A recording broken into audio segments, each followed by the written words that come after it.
சுடர் வீசும் ஒளி என்று சொல்வார். மனதீபம் நீ என்று அறியாமலே அருள் மேகம் பொழிகின்ற மழை என்றும் சொல்வார். அகமூறும் உனதன்பை புரியாமலே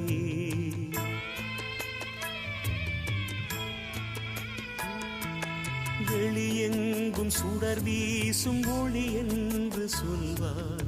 மனதீபம் நீ என்று அறியாமலே அருள் மேகம் பொழிகின்ற மழை என்றும் சொல்வார். அகமூறும் உனதன்பை புரியாமலே